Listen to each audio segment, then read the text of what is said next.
Augustus paused a minute, looking down at the old trapper. "I got one more favor to ask you," he said. "Tie me on. I ain't got strength enough to mount again if I should fall." The old man was surprised. "I guess you've learned some tricks with all your traveling," he said. He fixed a rawhide loop around Augustus's waist and made it tight to the cantle. "Let's go, Custer," Augustus said, giving the horse rein and remembering not to kick him. 5 hours later, as the sun was setting, he nudged the exhausted horse over a slope north of the Yellowstone and saw the little town of Miles City 4 or 5 miles to the east. When he got to town, it was nearly dark. He stopped in front of what appeared to be a saloon, but found he could not dismount. Then he remembered that he was tied on. He couldn't untie the knots in the rawhide, but managed to draw his pistol and fire in the air. The first shot seemed to go unnoticed, but when he fired twice more, several men came to the door of the saloon and looked at him. "That's old Hugh's horse," one said in a sullen voice, as if he suspected Augustus of horse theft. "Yes, Mr. Auld was kind enough to loan him to me," Augustus said, staring the man down. "I've a ruined leg and would appreciate it if someone would locate me a medical man quick." The men walked out and came around the horse.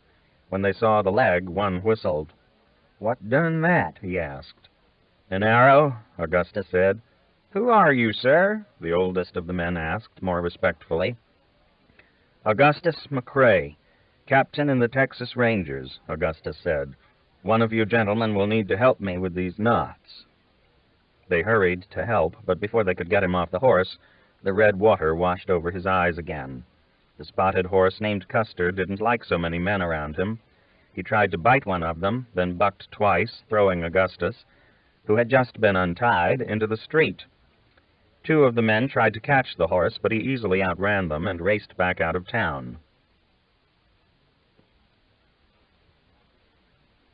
Chapter 96.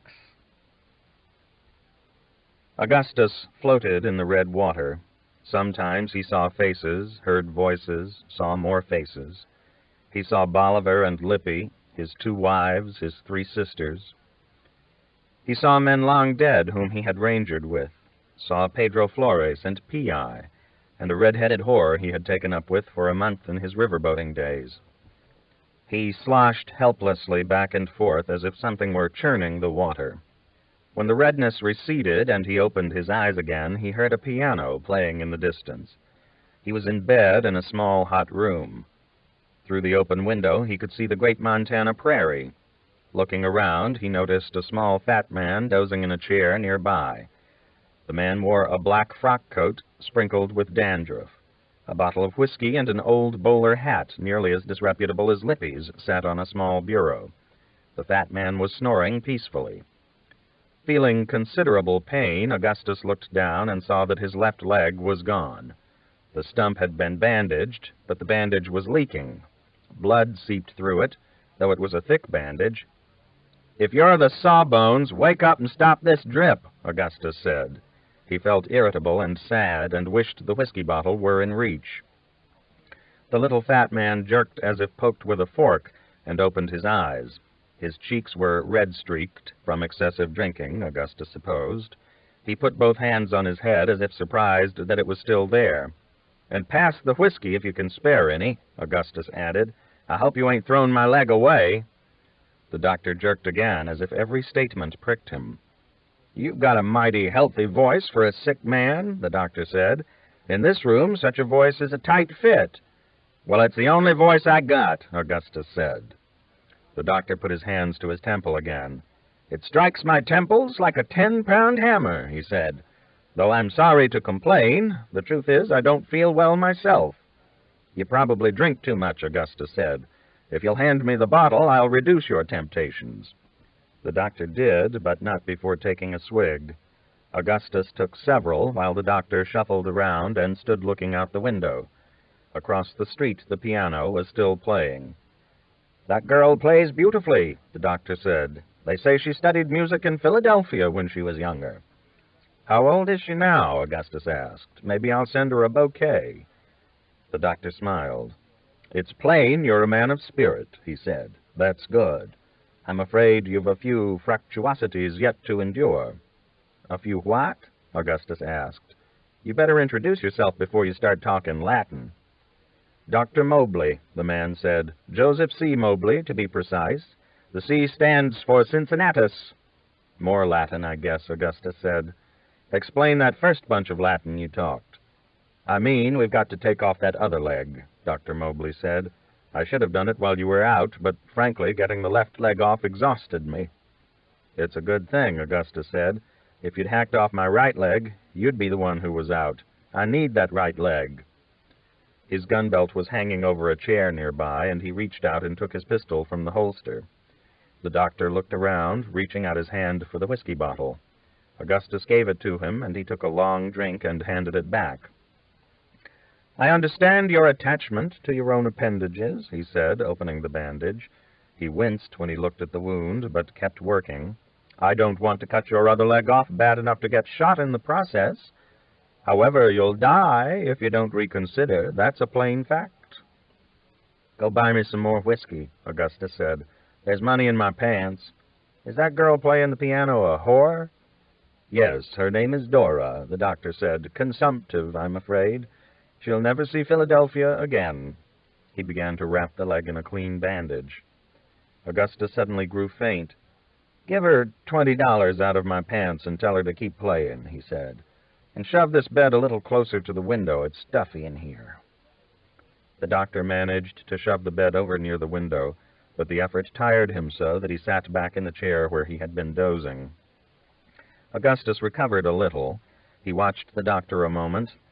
"Physician, heal thyself, ain't that what they say?" he remarked. Dr. Mobley chuckled unhappily. "That's what they say," he said. He breathed heavily for a time and then stood up. "I'll go get the whiskey," he said. "While I'm about it, I'd advise you to take a sober look at your prospects. If you persist in your attachment to your right leg, it'll be the last opportunity you have to take a sober look at anything." "Don't forget to tip that girl," Augustus said. "Hurry back with my whiskey and bring a glass." Dr. Mobley turned at the door. "We should operate today," he said. "Within the hour, in fact. Although we could wait long enough for you to get thoroughly drunk, if that would help. There's men enough around here to hold you down, and I think I could have that leg off in 15 minutes. "You ain't getting that leg," Augustus said. "I might could get by without the one, but I can't without both." "I assure you the alternative is gloomy," Dr. Mobley said. "Why close your own case? You've a taste for music, and you seem to have funds. Why not spend the next few years listening to whores play the piano?" "You said the girl was dying," Augustus said. "Just go get the whiskey." Dr. Mobley returned a little later with 2 bottles of whiskey and a glass. A young giant of a man, so tall he had to stoop to get in the room, followed him. "This is Jim," Dr. Mobley said nervously. "He's offered to sit with you while I go make my rounds." Augustus cocked his pistol and leveled it at the young man. "Get out, Jim," he said. "I don't need company." Jim left immediately, so immediately that he forgot to stoop and bumped his head on the doorframe.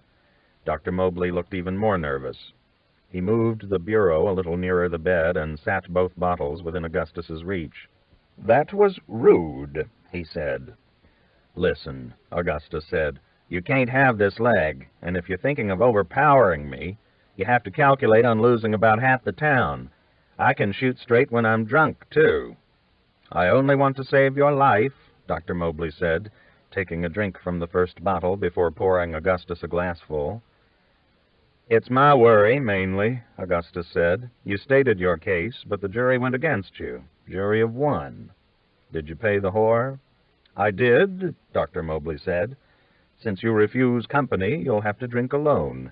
I have to go deliver a child into this unhappy world." "It's a fine world, though rich in hardships at times," Augustus said. "You won't need to worry about hardships much longer if you insist on keeping that leg," Dr. Mobley said somewhat pettishly.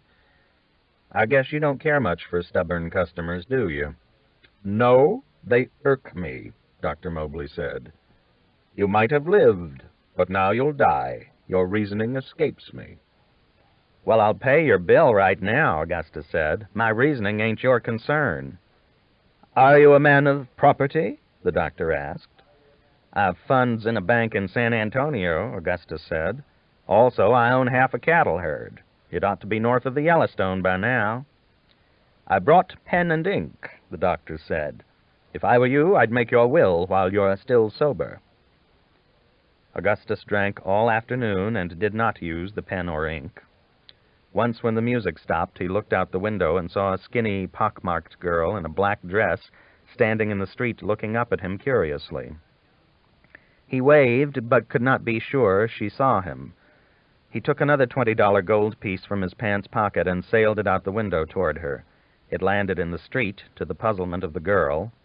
She walked over and picked up the gold piece, looking up. "It's yours! For the music!" Augustus said loudly. The pockmarked girl smiled, picked up the money, and went back into the saloon. In a minute, Augustus heard the piano again. A little later, his fever rose. He felt hungry, though, and banged on the floor with his pistol until a timid-looking little bartender with a walrus mustache as good as Dish Boggett's opened the door. "Is beefsteak to be had in this town?" Augustus asked. "No, but I can get you venison," the bartender said. He was as good as his word.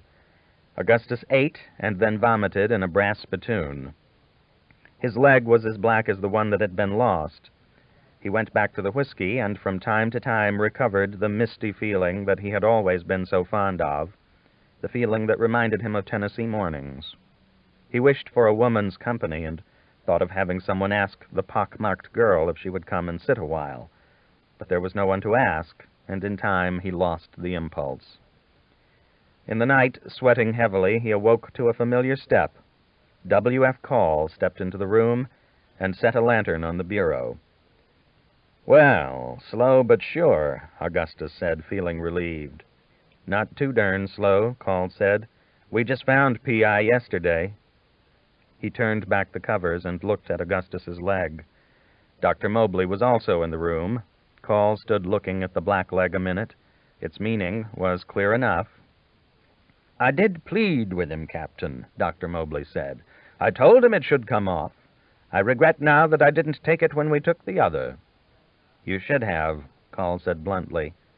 "I would have known to do that, and I ain't a medical man." "Don't berate the man, Woodrow," Augustus said. "If I had waked up with no legs, I would have shot the first man I saw, and Dr. Joseph C. Mobley was the first man I saw." "Leaving you a gun was another mistake," Call said, "but I guess he didn't know you as well as I do." He looked at the leg again and at the doctor. "We could try it now," he said. "He's always been strong. He might still live." Augustus immediately cocked the pistol. "You don't boss me, Woodrow," he said. "I'm the one man you don't boss. You also don't boss most of the women, but that don't concern us now." "I wouldn't think you'd shoot me for trying to save your life," Call said quietly. Augustus looked sweaty and unsteady, but the range was short. "Not to kill," Augustus said, "but I'll promise to disable you if you don't let me be about this leg." "I never took you for a suicide, Gus," Call said. "Men have gotten by without legs. Lots of 'em lost legs in the war. You don't like to do nothing but sit on the porch and drink whiskey anyway. It don't take legs to do that." "No. I also like to walk around to the spring house once in a while to see if my jug's cooled proper," Augustus said. "Or I might want to kick a pig if one aggravates me." Call saw that it was pointless unless he wanted to risk a fight. Gus had not uncocked the pistol either. Call looked at the doctor to see what he thought. "I wouldn't bother him now," the doctor said. "It's much too late. I suppose I'm to blame for not outwitting him. He was brought to me unconscious, or I might have figured out what a testy character he is." Augustus smiled. "Would you bring Captain Call a glass and some of that venison?" he said. "I imagine he's hungry." Call wasn't ready to give up, although he felt it was probably hopeless. "You got those 2 women back in Nebraska," he pointed out. "Those women would race to take care of you." "Clara's got one invalid already, and she's bored with him," Augustus said. "Laurie would look after me, but it would be a sorry life for her." "Not as sorry as the one you rescued her from," Call reminded him. You don't get the point, Woodrow, Augustus said. I've walked the earth in my pride all these years. If that's lost, then let the rest be lost with it. There's certain things my vanity won't abide. That's all it is, too, Call said bitterly. Your goddamn vanity. He had expected to find Gus wounded, but not to find him dying. The sight affected him so much that he felt weak of a sudden. When the doctor left the room, he sat down in a chair and took off his hat. He looked at Gus for a long time, trying to think of some argument he might use, but Gus was Gus, and he knew no argument would be of any use. None ever had been. He could either fight him and take off the leg if he won, or else sit and watch him die. The doctor seemed convinced he would die now in any case, though doctors could be wrong in such matters. He tried to gird himself for a fight. Gus might miss or not even shoot, though both were doubtful. But his own weakness held him in the chair. He was trembling and didn't know why. "Woodrow, I wish you'd relax," Augustus said. "You can't save me, and it would be a pity if we fought at this stage. I might kill you accidentally, and them boys would sit out on the plains and freeze." Call didn't answer. He felt tired and old and sad. He had pressed the mare all day and all night, had easily found the river where the battle took place, recovered P.I.'s rifle and even his boots and shirt, found Gus's saddle and raced for Miles City. He had risked ruining the hell bitch. He hadn't, though she was tired, and still he had arrived too late. Gus would die, and all he could do was keep a death watch. The bartender brought a plate of venison, but he had no appetite. He accepted a glass of whiskey, though, and then another. They had no effect. "I hope you won't become a drunkard over this," Augustus said. "I won't," Call said. "You can uncock that pistol. If you want to die, go ahead." Augustus laughed. "You act like you hold it against me," he said. "I do," Call said. "You got a good head if you'd use it. A man with a good head can be useful." "Doing what? Braiding ropes?" Augustus asked. "Not my style, Captain." "Your goddamn style is your downfall, and it's a wonder it didn't come sooner." "Any special funeral?" "Yes, I've been thinking of that," Augustus said. "I've a big favor to ask you, and one more to do you." "What favor?"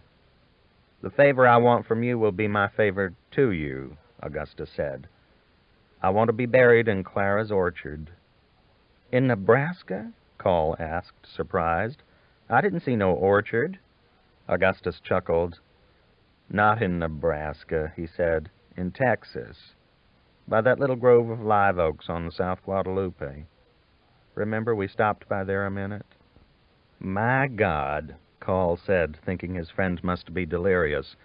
"You want me to haul you to Texas? We just got to Montana." "I know where you just got," Augustus said. "My burial can wait a spell. I got nothing against winterin' in Montana. Just pack me in salt or charcoal or what you will. I'll keep well enough. Then you can make the trip in the spring.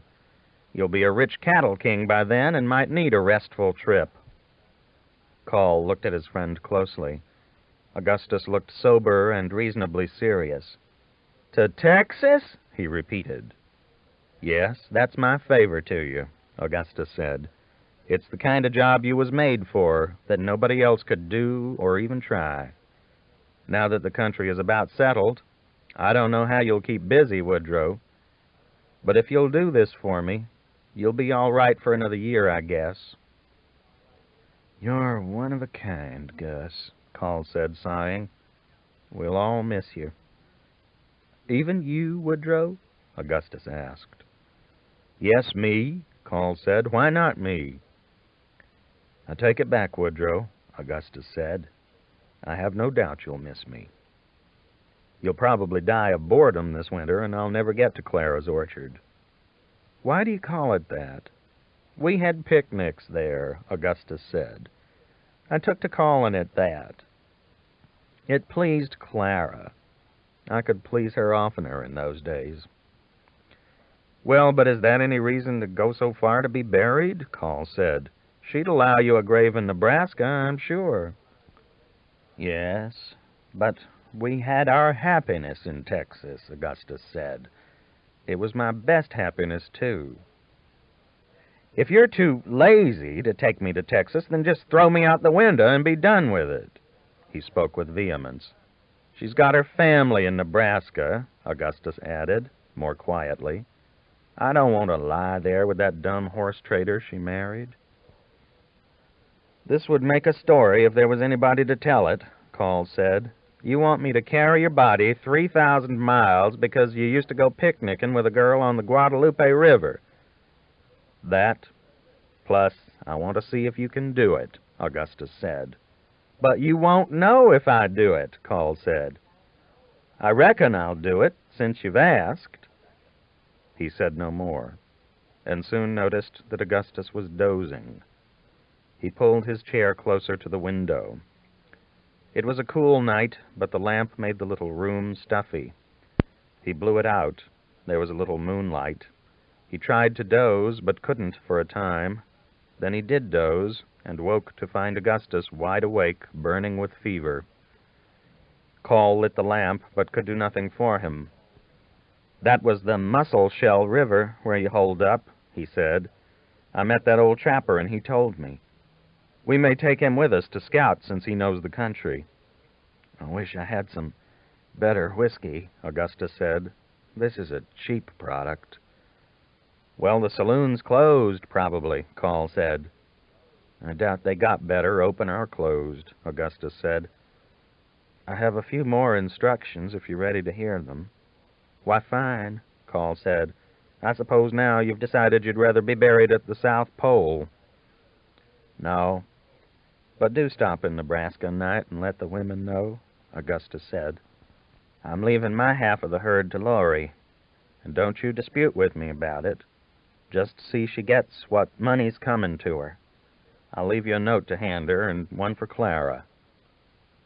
I'll pass them on, Call said. I told Newt you was his pa, Augustus said. Well, you oughtn't to, Call said. I oughtn't to have had to, but you never got around to it, so I did, Augustus said. All you can do about it now is shoot me, which would be a blessing. I feel mighty poorly, and embarrassed to boot. Why embarrassed? Call asked. Imagine getting killed by an arrow in this day and age, Augustus said.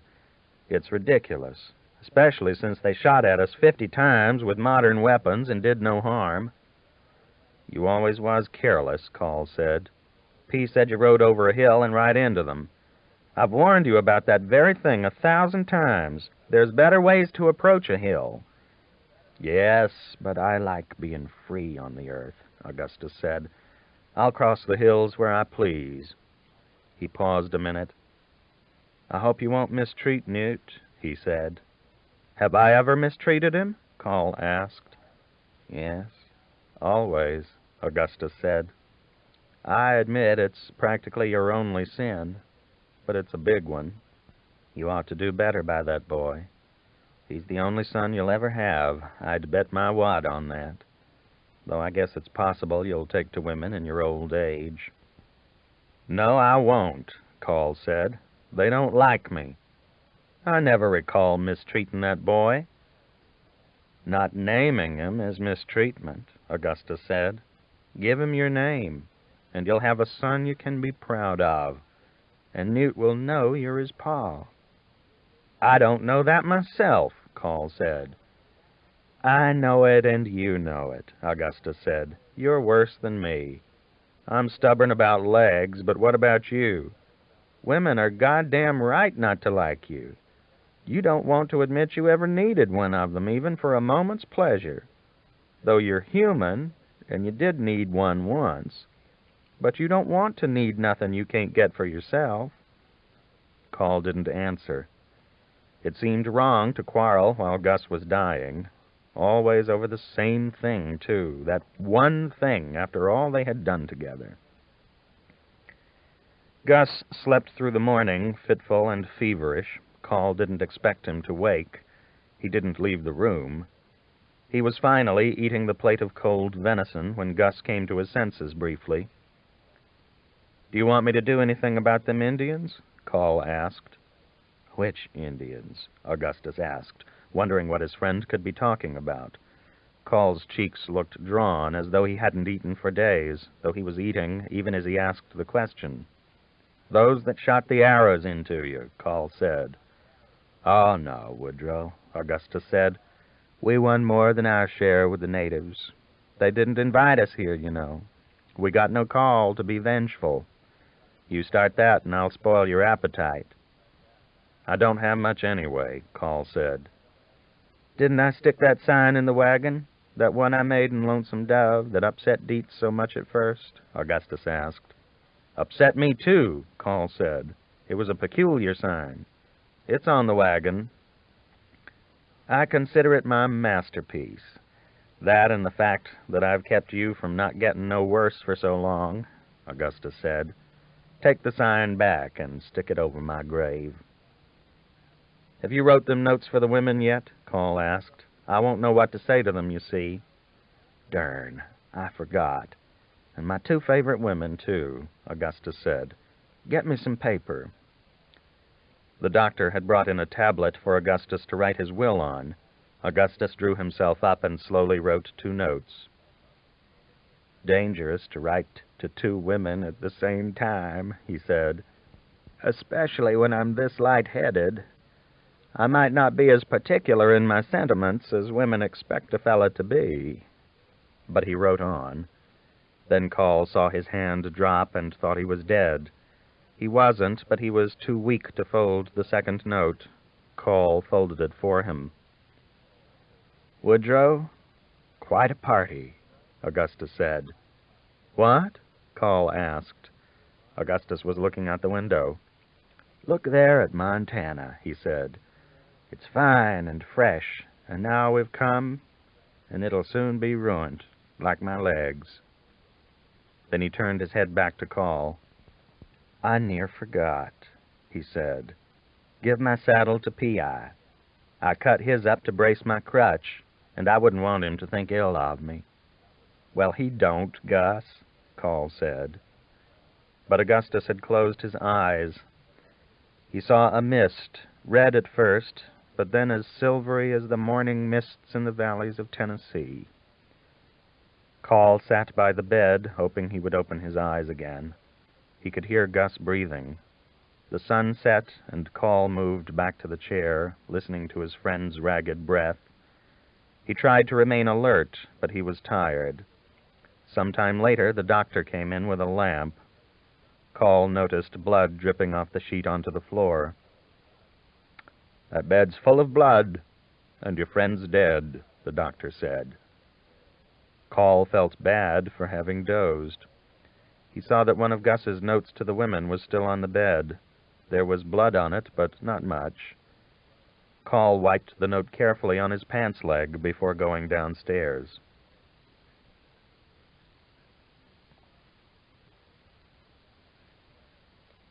Chapter 97. When Call told Dr. Mobley that Gus wanted to be transported to Texas to be buried, the little doctor merely smiled. "People have their whimsies," he said. "Your friend was a crazy patient. I imagine we'd have quarreled if he'd lived." "I imagine," Call said. "But I intend to honor the wish." "We'll pack him in charcoal and salt," the doctor said. "It'll take a barrel or 2. Luckily, there's a good salt lick not far from here." "I may need to leave him all winter," Call said. "Is there a place I could store him?" "My harness shed would do fine," the doctor said. "It's well ventilated, and he'll keep better in the cool. Do you want his other leg?" "Well, where is it?" Call asked, startled. "Oh, I've got it," the doctor said. "Contrary as he was, he might have asked me to sew it back on. It's a rotten old thing." Call went outside and walked down the empty street to the livery stable. The doctor had told him to rest and had offered to locate the undertaker himself. The hell bitch looked up when he came into the livery stable where he had put her. He felt an impulse to saddle her and ride out into the country, but weariness overcame him, and he threw his bedroll on some straw and lay down. He couldn't sleep, though. He regretted not trying harder to save Gus. He should have disarmed him at once and seen that the other leg was amputated. Of course, Gus might have shot him, but he felt he should have taken the risk. It seemed he only dozed a minute when the sun streamed into the livery stable. Call didn't welcome the day. All he had to think about were mistakes, it seemed. Mistakes and death. His old rangering gang was gone, only P.I. left of all of them. Jake was dead in Kansas, Dietz in Wyoming, and now Gus in Montana. An old man named Gill owned the livery stable. He had rheumatism and walked slowly and with a limp, but he was a kindly old man with a rusty beard and one milky eye. He came limping in not long after Call woke up. "I guess you need a coffin," the old man said. "Get Joe Feitenheimer. He'll make you a good one." "It will have to be sturdy," Call said. "No," the old man said. "That's all the talk is in this town today, about the feller who wants to be hauled all the way to Texas to be stuck in the ground." He considered it his home, Call said, seeing no reason to go into the part about the picnics. "My attitude is, why not? If he can find someone to tote him," Old Man Gill said. "I'd be buried in Georgia if I could have my way. But it's a far piece to Georgia, and nobody's going to tote me. So I'll be buried up here in this cold," he added. "I don't like this cold. Of course, they say when you're dead, the temperature don't concern you. But who knows the truth on that?" "I don't," Call said. "People got opinions, that's all they got," the old man grumbled. "If somebody was to go and come back, now that's an opinion I'd listen to." The old man forked the hell bitch a little hay. When he stood watching her eat, the mare snaked out her neck and tried to bite him, causing the old man to stumble backwards and nearly stumble over his own pitchfork. "Darn, she ain't very grateful," he said. "Struck at me like a snake, and I just fed her. Typical female. My wife done exactly the same 100 times. Buried her in Missouri, where it's considerable warmer." Call found the carpenter and ordered a coffin. Then he borrowed a wagon and team and a big scoop shovel from a drunken man at the hardware store. It struck him that the citizenry of Miles City seemed to drink liquor day and night. Half the town was drunk at dawn. "The lick's about 6 miles north," the hardware store man said. "You can find it by the game trails." Sure enough, several antelope were at the salt lick, and he saw the tracks of buffalo and elk. He worked up a sweat, scooping the salt into the wagon. When he got back to town, the undertaker had finished with Gus. The undertaker was a tall man, with the shakes. His whole body trembled, even when he was standing still. "It's a nervous disease," he said. "I took it when I was young, and had it ever since. I put extra fluid in your friend, since I understand he'll be above ground for a while." "Yes, until next summer," Call said. "I don't know how he'll do," the undertaker said. "If he weren't a human, you could smoke him, like a ham." "I'll try salt and charcoal," Call said. When the coffin was ready, Call bought a fine bandana to cover Gus's face with. Dr. Mobley brought in the leg he had removed, wrapped in some burlap, and soaked in formaldehyde to cover the smell. A bartender and the blacksmith helped pack the charcoal in. Call felt very awkward, though everyone was relaxed and cheerful. Once Gus was well covered, they filled the coffin to the top with salt and nailed it shut. Call gave the extra salt to the drunk at the hardware store to compensate him a little for the use of his wagon. They carried the coffin around and put it in the doctor's harness shed on top of 2 empty barrels. "That'll do fine," Dr. Mobley said. "He'll be there, and if you change your mind about the trip, we'll just bury him. He'll have lots of company here. We've got more people in the cemetery already than we've got in the town." Call didn't like the implication. He looked at the doctor sternly. "Why would I change my mind?" he asked. The doctor had been nipping at a flask of whiskey during the packing and was fairly drunk. "Dying people get foolish," he said. They forget they won't be alive to appreciate the things they ask people to do for them. People make any kind of promise, but when they realize it's a dead creature they made the promise to, they usually squirm a little and then forget the whole business. It's human nature. I'm told I don't have a human nature, Call said. How much do I owe you? Nothing, the doctor said. The deceased paid me himself. I'll get him in the spring, Call said. When he got back to the livery stable, he found Old Man Gill drinking from a jug. It reminded him of Gus, for the old man would hook one finger through the loop of the jug and throw back his head and drink. He was sitting in the wheelbarrow, his pitchfork across his lap, glaring at the hell bitch. "Next time you come, why don't you just catch a grizzly bear and ride him in?" Gill said. "I'd rather stable a grizzly than this mare." "She bite you or what?" "No, but she's biding her time," the old man said. "Take her away so I can relax. I ain't been drunk this early in several years, and it's just from having her around." "We're leaving," Call said. "Now, why would you keep a creature like that?" the old man said once Call had her saddled. "Because I like to be horseback when I'm horseback," Call said. Old Man Gill was not persuaded. "Hope you like to be dead when you're dead, then," he said. "I reckon she's deadlier than a cobra." "I reckon you talk too much," Call said, feeling more and more that he didn't care for Miles City. He found the old trapper, Hugh Auld, sitting in front of the dry goods store. It was a cloudy day, and a cool wind blew. The wind had a wintry feel, though it had been hot the day before. Call knew they didn't have long before winter, and his men were poorly equipped. "Can you drive a wagon?" he asked old Hugh. "Yes, I can whip a mule as good as anybody else," Hugh said. Call bought supplies, not only coats and overshoes and gloves, but building supplies as well. He managed to rent the wagon he had carried the salt in, promising to return it when possible. "You're restless," old Hugh said. "You go on. I'll creep along in this wagon and catch you north of the mussel shell." Call rode back toward the herd, but at a fairly slow pace. In the afternoon, he stopped and sat for several hours by a little stream. Ordinarily, he would have felt guilty for not heading back to the boys right away, but Gus's death had changed that. Gus was not a person he had expected to outlive. Now that he had, much was different.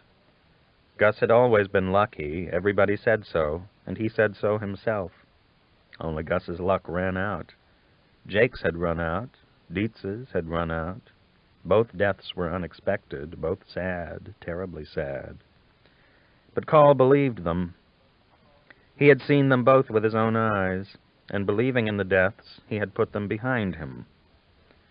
He had seen Gus die, too, or seen him dying, at least. But it seemed he hadn't started believing it.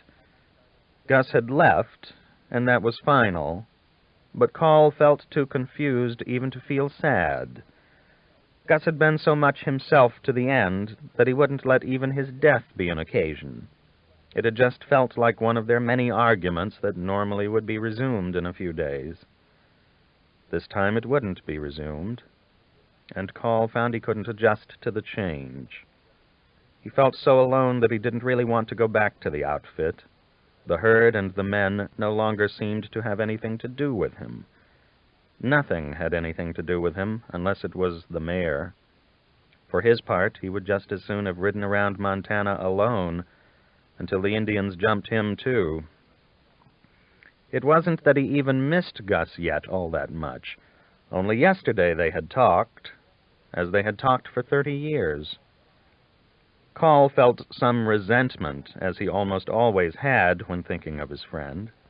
Gus had died and left the world without taking him with him, so that once again he was left to do the work. He had always done the work, only he suddenly no longer believed in the work. Gus had tricked him out of his belief as easily as if cheating at cards. All his work, and it hadn't saved anyone, or slowed the moment of their going by a minute. Finally, as night fell, he mounted and rode on, not anxious to get anywhere, but tired of sitting. He rode on, his mind a blank, until the next afternoon when he spotted the herd. The cattle were spread for 3 miles over the great plain, grazing peacefully along. No sooner had the hands spotted him than Dish and Needle Nelson came racing over. Both looked scared. "Captain, we seen some Indians," Dish said. "There was a bunch of them, but they didn't attack us yet." "What did they do?" Call asked. "Just sat on a hill and watched us," Needle Nelson said. "We were going to give them 2 of these slow beeves if they'd ask, but they didn't ask."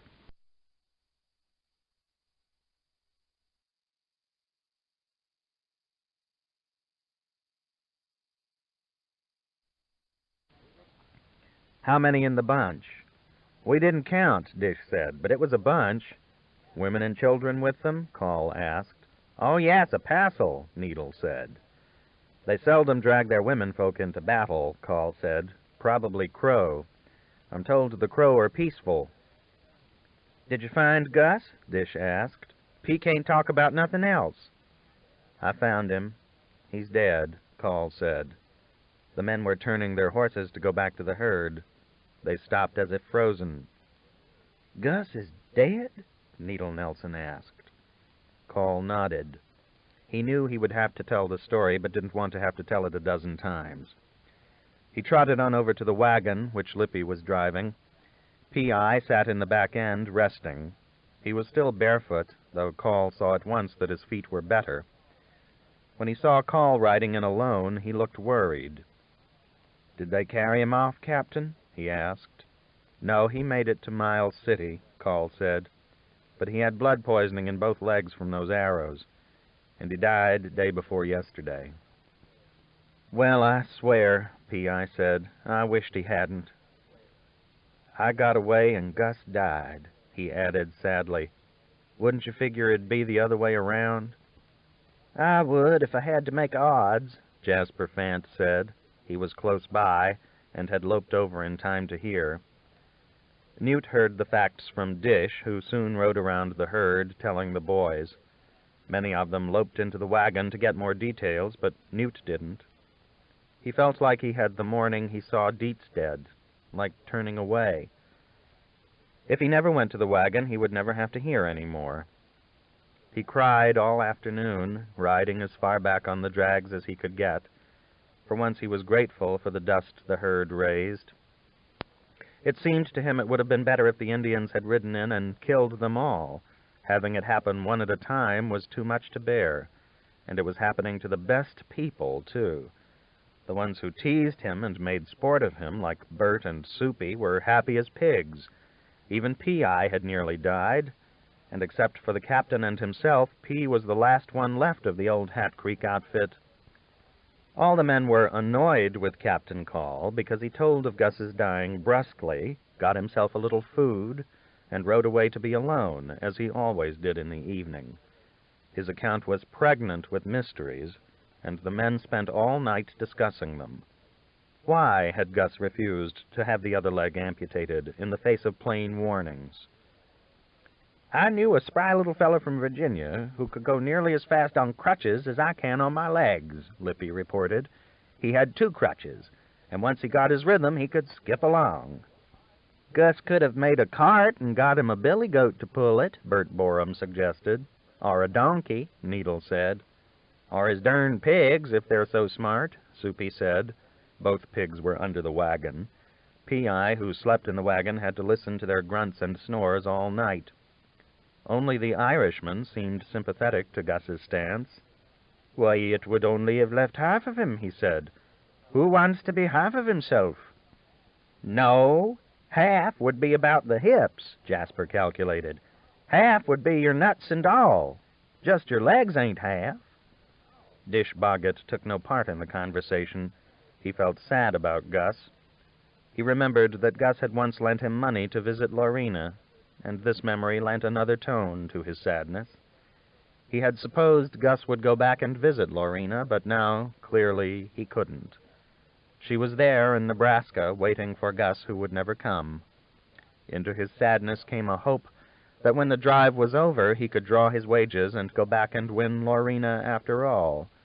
He could still remember her face as she sat in front of the little tent on the Kansas plains, how he had envied Gus, for Lorena would smile at Gus. But she had never smiled at him.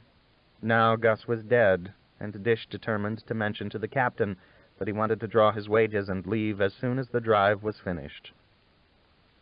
Lippy broke down and cried a time or two, thinking of Gus. To him, the mysterious part was why Gus wanted to be taken to Texas. "All that way to Texas?" Lippy kept saying.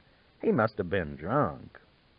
"I never seen Gus too drunk to know what he meant," P.I. said. He, too, was very sad. It seemed to him it would have been better if he could have persuaded Gus to come with him. "All that way to Texas," Lippy kept saying. "I wager the captain won't do it." "I'll take that wager," Dish said. "He and Gus rangered together." "And me, too," P.I. said sadly. "I rangered with them." "Gus won't be much but a skeleton if the captain does do it," Jasper said. "I wouldn't do it. I'd get to thinking of ghosts and ride off in a hole." At the mention of ghosts, Dish got up and left the campfire. He couldn't abide the thought of any more ghosts. If Dietz and Gus were both roaming around, one might approach him, and he didn't like the thought. The very notion made him white, and he pitched his bedroll as close to the wagon as he could get. The other men continued to talk of Augustus's strange request. "Why, Texas beats me," Soupy said. "I always heard he was from Tennessee." "I wonder what he'd have to say about being dead," Needle said. "Gus always had something to say about everything." Pocampo began to jingle his tambourine lightly, and the Irishman whistled sadly. "He never collected all that money he won from us at cards," Bert remembered. "That's the bright side of the matter." "Oh, darn," P.I. said, feeling so sorrowful that he wanted to die himself. No one had to ask him what he was durning about. Chapter 98. Old Hugh Auld soon replaced Augustus as the main talker in the Hat Creek outfit. He caught up with the herd with his wagon load of coats and supplies near the Missouri, which they crossed near Fort Benton. The soldiers at the tiny outpost were as surprised to see the cowboys as if they were men from another planet. The commander, a lanky major named Court, could scarcely believe his eyes when he looked up and saw the herd spread out over the plain. When told that most of the cattle had been gathered below the Mexican border, he was astonished, but not too astonished to buy 200 head. Buffalo were scarce, and the fort not well provisioned. Call was short with Major Court. He had been short with everyone since Gus's death. Everyone wondered when he would stop going north, but no one dared ask. There had been several light snows, and when they crossed the Missouri, it was so cold that the men built a huge fire on the north bank to warm up. Jasper Fant came near to realizing his lifelong fear of drowning when his horse spooked at a beaver and shook him off into the icy water. Fortunately, Ben Rainey caught him and pulled him ashore. Jasper was blue with cold. Even though they covered him with blankets and got him to the fire, it was a while before he could be convinced that he was alive. "Why, you could have waded out," old Hugh said, astonished that a man would be frightened over such a little thing as a soaking. "If you think this water's cold now, try setting a few beaver traps around February," he added, thinking it would help the man put things in perspective. Jasper couldn't speak for an hour. Most of the men had long since grown bored with his drowning fears, and they left him to dry out his clothes as best he could. That night, when he was warm enough to be bitter, Jasper vowed to spend the rest of his life north of the Missouri, rather than cross such a stream again. Also, he had developed an immediate resentment against beavers, and angered old Hugh several times on the trip north by firing at them recklessly with his pistol if he saw some in a pond. "Them's beaver," old Hugh kept saying. "You trap beaver, you don't shoot 'em. A bullet will ruin the pelt, and the pelt's the whole point." "Well, I hate the little toothy sons of bitches," Jasper said. "The pelts be damned." Call kept riding northwest until even old Hugh began to be worried. The great line of the Rockies was clear to the west. Though old Hugh was the scout, it was Call who rode on ahead. Once in a while, old Hugh might point out a landmark, but he was shy about offering advice. Call made it clear that he didn't want advice. Though accustomed to his silences, none of the men could remember him being that silent. For days he didn't utter a word. He merely came in and got his food and left again. Several of the men became convinced that he didn't mean to stop, that he would lead them north into the snows and they would all freeze. The day after they crossed the Marais, Old Dog disappeared. From being a lead steer, he had drifted back to the drags and usually trailed a mile or two behind the herd. Always he was there in the morning, but one morning he wasn't. Newt and the Rainies, still in charge of the drags, went back to look for him and saw two grizzlies making a meal of the old steer. At the sight of the bears, their horses bolted and raced back to the herd. Their fear instantly communicated itself to all the animals, and the herd and remuda stampeded. Several cowboys got thrown, including Newt, but no one was hurt, though it took an afternoon to gather the scattered herd. A few days later, they finally came to the Milk River. It was a crisp fall day, and most of the men were wearing their new coats. The slopes of the mountains to the west were covered with snow. "That's the last one," Old Hugh said. "You go much north of that river and you're in Canada." Call left the herd to graze and rode east alone for a day. The country was beautiful, with plenty of grass and timber enough in the creek bottoms for building a house and corrals. He came across scattered buffalo, including one large herd. He saw plentiful Indian sign, but no Indians.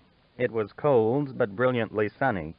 He felt that the whole top of the Montana Territory was empty except for the buffalo, the Indians, and the Hat Creek outfit. He knew it was time to stop and get a house of some kind built before a blizzard caught them. He knew one could come any time. He himself paid no attention to weather and didn't care, but there were the men to think of. It was too late for most of them to go back to Texas that fall. Like it or not, they were going to be wintering in Montana. That night, camping alone, he dreamed of Gus. Frequently, he woke up to hear Gus's voice, so real he looked around, expecting to see him.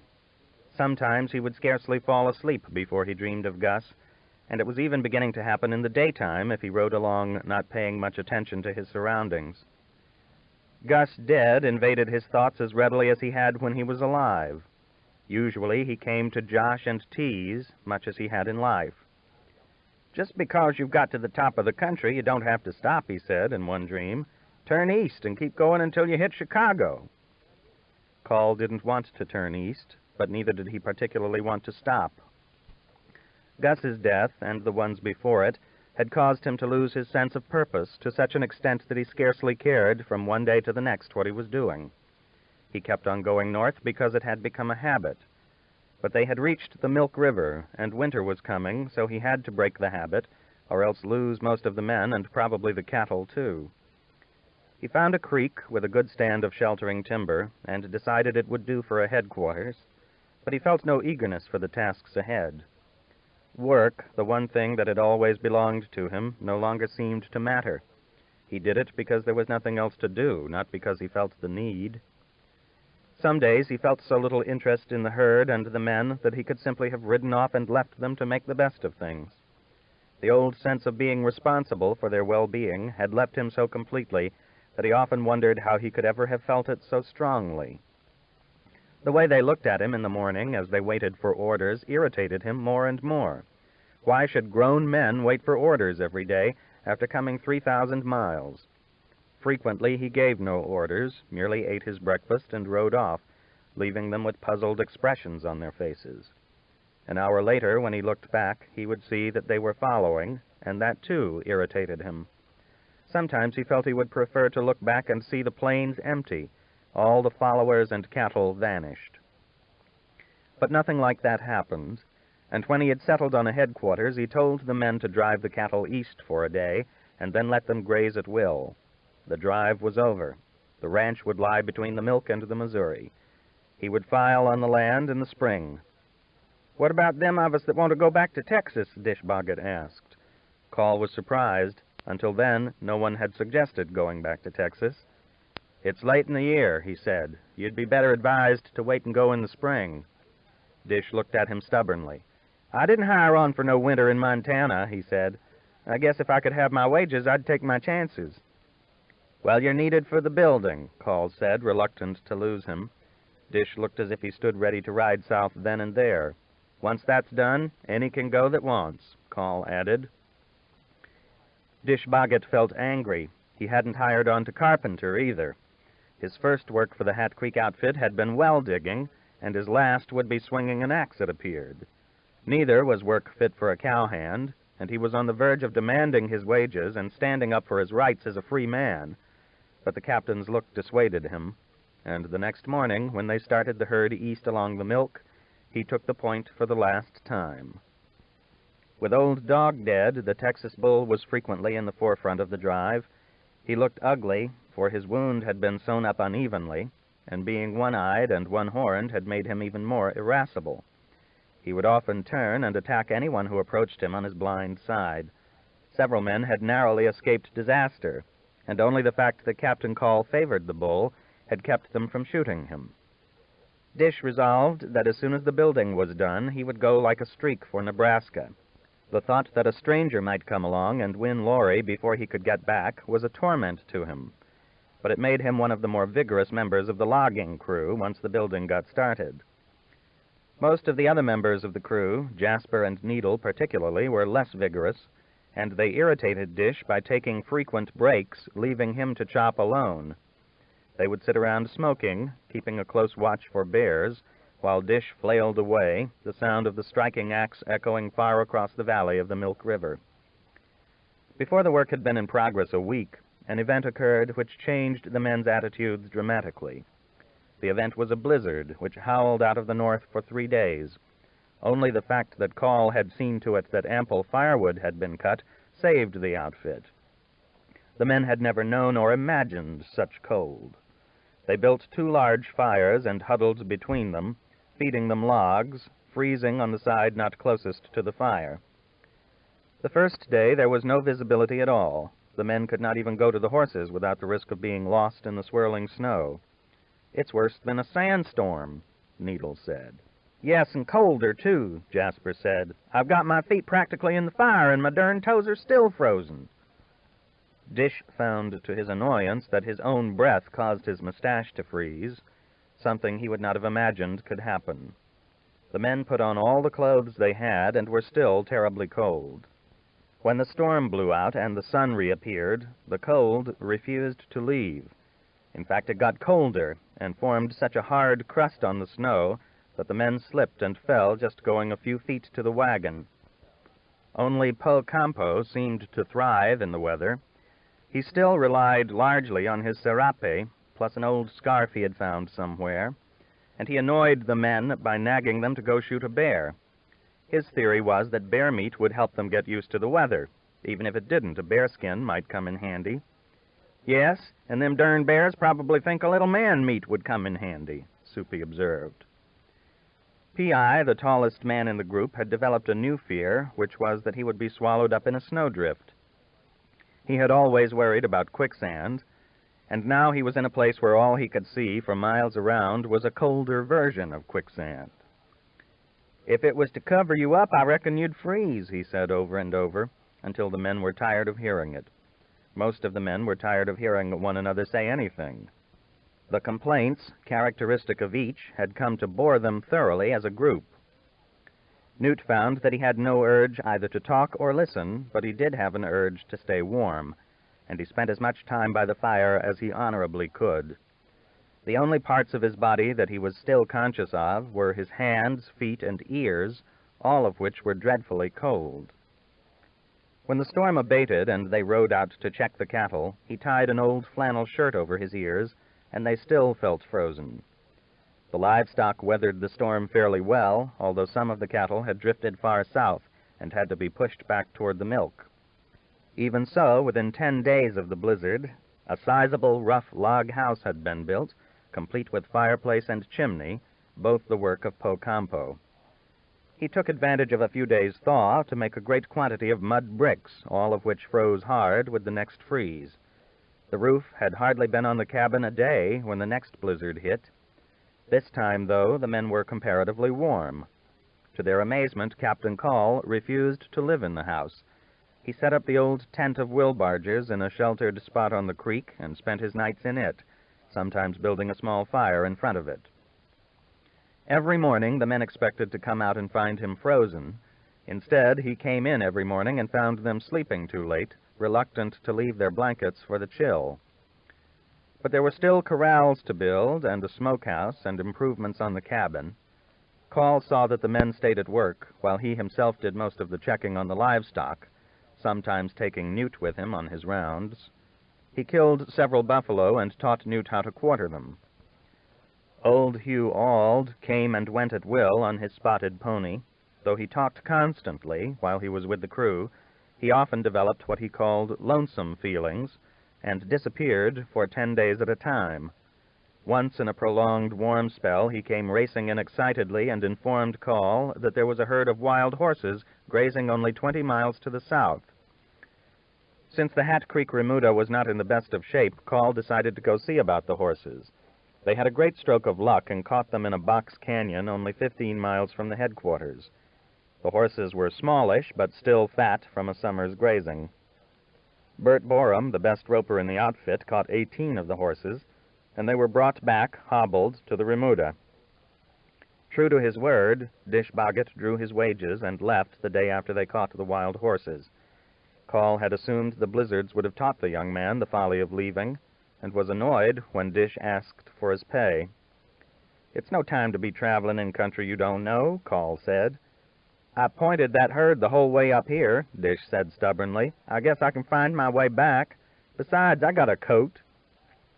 Call had little money on him, but he had arranged for credit in the little bank in Miles City, and he wrote Dish out an order for his wages, using the bottom of a frying pan to rest his tablet on.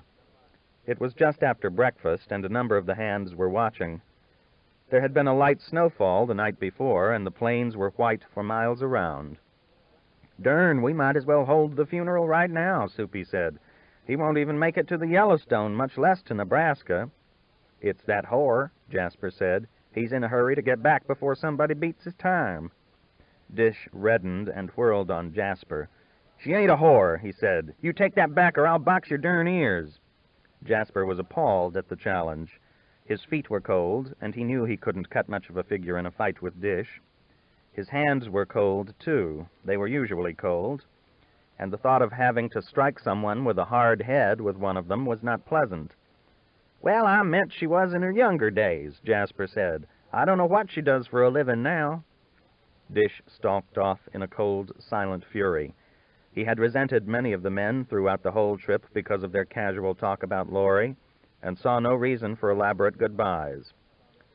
Pocampo hung him with so many provisions that he could scarcely mount. Dish thought them unnecessary.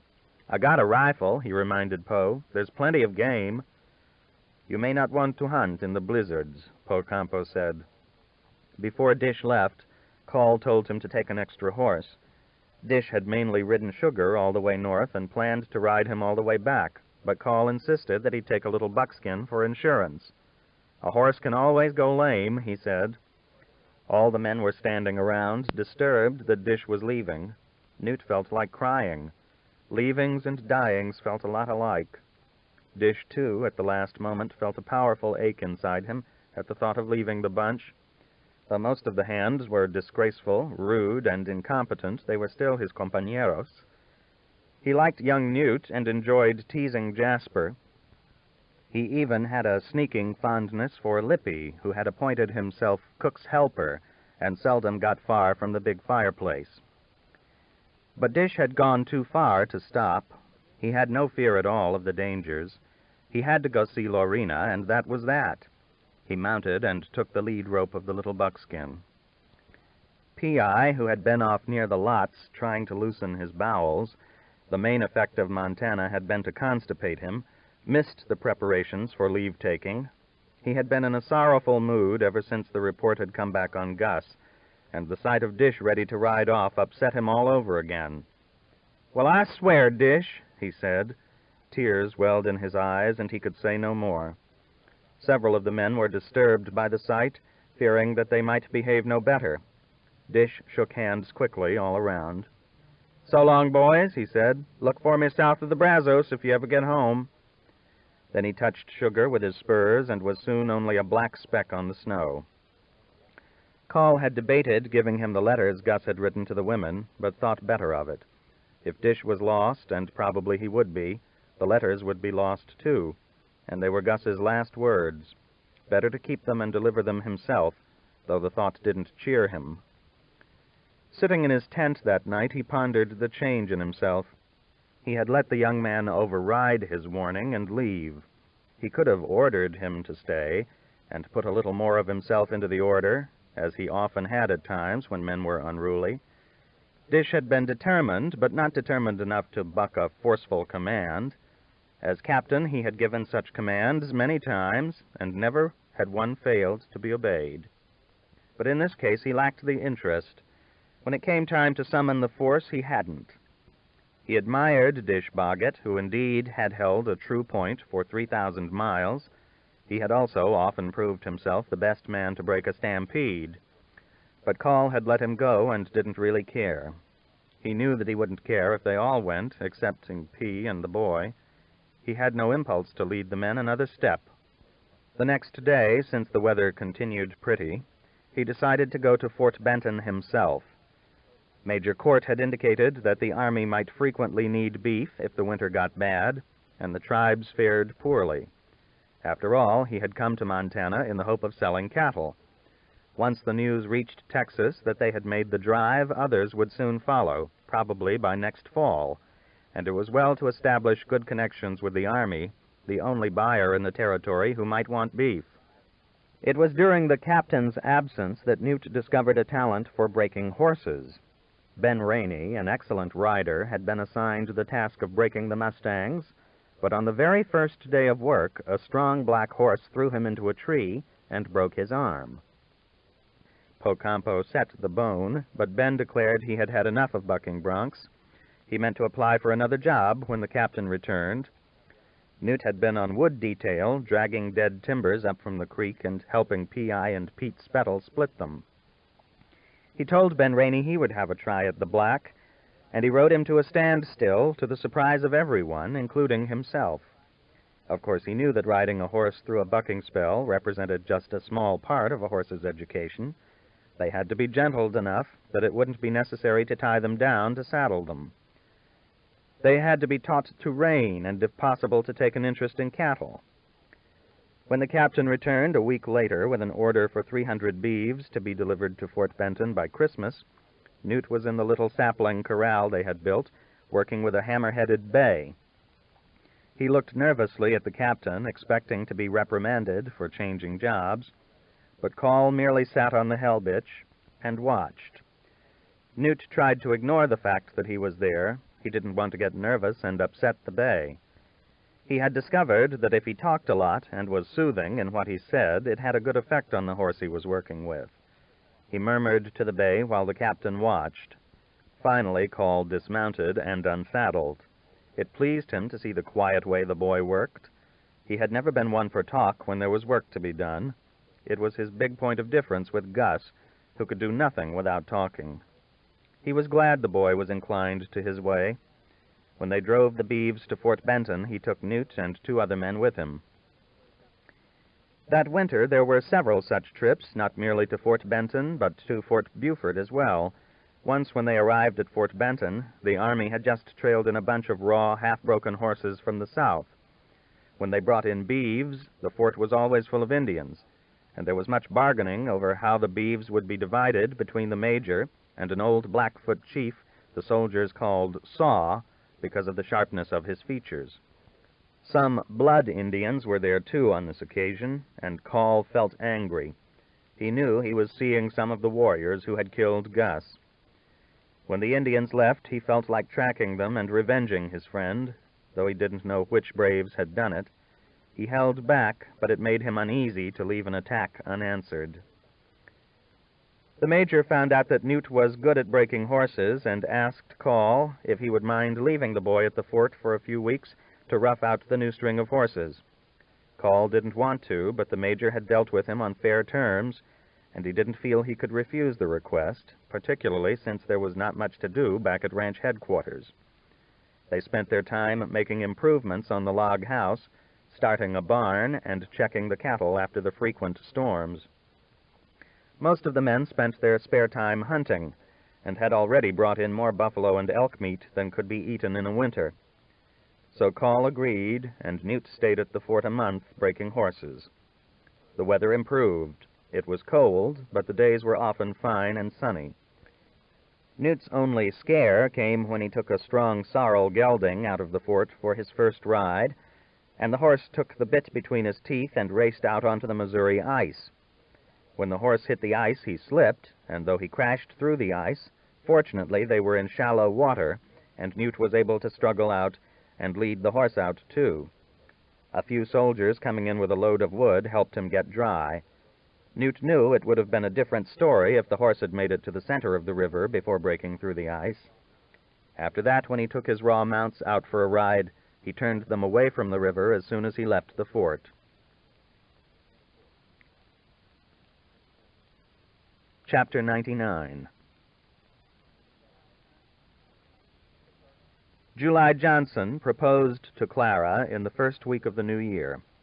He had been trying to stop himself from doing just that for months, and then he did it one day when, at her request, he brought in a sack of potatoes. It had been very cold, and the potatoes were frozen. Clara wanted them in the warm kitchen to thaw. His son Martin was crawling on the kitchen floor when he came in, and Clara was stirring batter for one of the cakes she couldn't live without. As soon as he sat the frozen potatoes on the table, he did it. "Would you ever marry me?" was the way he put it, and immediately felt a terrible fool for having uttered the words.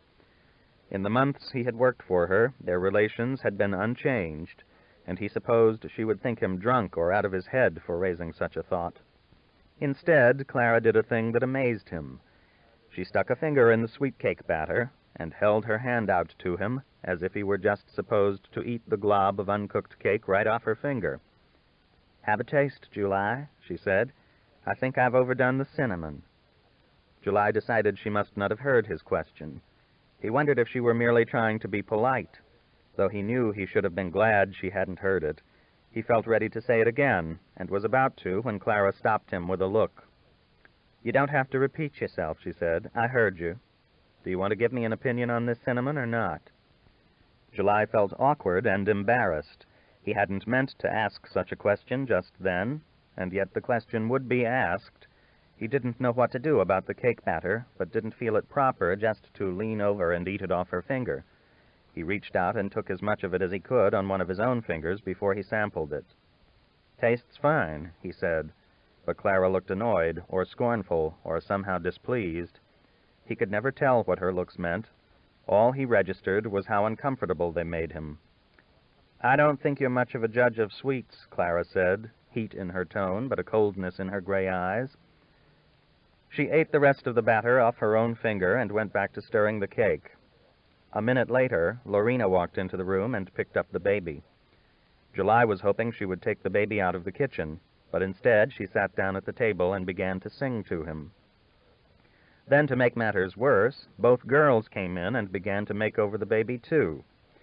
Martin was laughing and trying to grab a spoon away from one of the girls. Clara looked at July again, and the look made him feel a fool. He didn't get an answer to his question and soon had to go back to doing his chores. That night he wondered if he ought to leave. He could not stay around Clara without nursing hopes, and yet he could detect no sign that she cared about him. Sometimes he thought she did, but when he thought it over, he always concluded that he had just been imagining things. Her remarks to him generally had a stinging quality, but he would often not realize he had been stung until after she left the scene. Working together in the lots, which they did whenever the weather was decent, she often lectured him on his behavior with the horses. She didn't feel he paid close attention to them.